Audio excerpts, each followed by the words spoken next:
Welcome to Jyotika मंत्रा। कैसे हैं आप सब? आई होप आप सभी खुश होंगे, स्वस्थ होंगे, मौज में होंगे। हाजिर हैं हम एक नई वीडियो के साथ, एक नए टॉपिक के साथ। लेकिन उससे पहले अगर आपने अभी तक मेरे चैनल को सब्सक्राइब नहीं किया है तो मेरे चैनल को सब्सक्राइब करें और बेल नोटिफिकेशन को क्लिक करना ना भूलें, जिससे नए वीडियोज़ आप तक पहुँचते रहें। और अगर आप मेरे चैनल पर नए हैं तो मेरे चैनल को सब्सक्राइब अवश्य करें, और अगर आपको वीडियोज़ अच्छी लगती हैं तो उन्हें लाइक और शेयर अवश्य करें। तो चलिए बिना टाइम वेस्ट किए चलते हैं हमारे आज के टॉपिक की तरफ। और आज का हमारा टॉपिक है पौष पुत्रदा एकादशी की व्रत कथा। इस व्रत कथा को सुनने से ही संतान सुख मिलता है और बहुत सी मनोकामनाएं पूर्ण होती हैं। तो चलिए स्टार्ट करते हैं। धर्मराज युधिष्ठिर कहने लगे कि हे भगवान, आपने पौष कृष्ण एकादशी अर्थात सफला एकादशी का महात्म्य बताकर बड़ी कृपा की थी, और अब आप कृपा करके मुझे पौष माह के शुक्ल पक्ष की एकादशी के विषय में भी बताइए। इस एकादशी का क्या नाम है, इस व्रत का क्या विधान है, क्या विधि है, इसका व्रत करने से किस फल की प्राप्ति होती है, और उसमें कौन सी देवता का पूजन किया जाता है। कृपया यह सब मुझे विधान पूर्वक कहिए। भगवान श्री कृष्ण बोले, पौष माह के शुक्ल पक्ष में आने वाली इस एकादशी को पौष पुत्रदा एकादशी कहा जाता है। इसमें भी नारायण भगवान की ही पूजा की जाती है। विधि पूर्वक इस व्रत को करना चाहिए। इस चर और अचर संसार में पुत्रदा एकादशी के व्रत के समान दूसरा कोई व्रत नहीं है। इसके पुण्य से मनुष्य तपस्वी, विद्वान और लक्ष्मीवान होता है। इसकी मैं कथा कहता हूँ, सो तुम ध्यानपूर्वक इसे सुनो।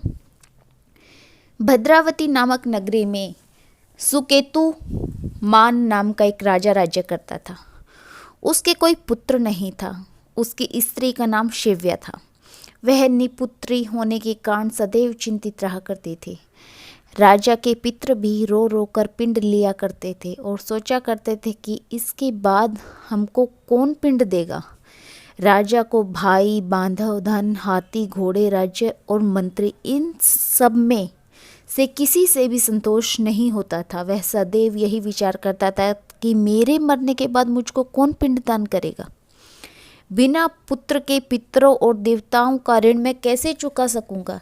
जिस घर में पुत्र न हो उस घर में सदैव अंधेरा ही रहता है। इसलिए पुत्र उत्पत्ति के लिए प्रयत्न करना चाहिए। जिस मनुष्य ने पुत्र का मुख देखा है वह धन्य है। उसको इस लोक में यश और परलोक में शांति मिलती है, अर्थात उनके दोनों लोक सुधर जाते हैं। पूर्व जन्म के कर्म से ही इस जन्म में पुत्र, धन आदि प्राप्त होते हैं। राजा इसी प्रकार रात दिन चिंता में लगा रहता था। एक समय तो राजा ने अपने शरीर को त्याग देने का निश्चय किया, परंतु आत्मघात को महान पाप समझकर उसने ऐसा नहीं किया।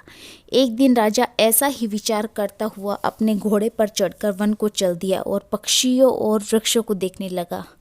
उसने देखा कि वन में मृग, व्याघ्र, सुअर, सिंह, बंदर, सर्प आदि सब भ्रमण कर रहे थे। हाथी अपने बच्चों और हथिनियों के बीच घूम रहा है। इस वन में कहीं तो गीदड़ अपने कर्कश स्वर में बोल रहे हैं तो कहीं उल्लू ध्वनि कर रहे हैं। वन के दृश्य को देखकर राजा सोच विचार में लग गया। इसी प्रकार आधा दिन बीत गया। वह सोचने लगा कि मैंने कई यज्ञ किए, ब्राह्मणों को स्वादिष्ट भोजन से तृप्त किया, फिर भी मुझको दुख प्राप्त हुआ क्यों?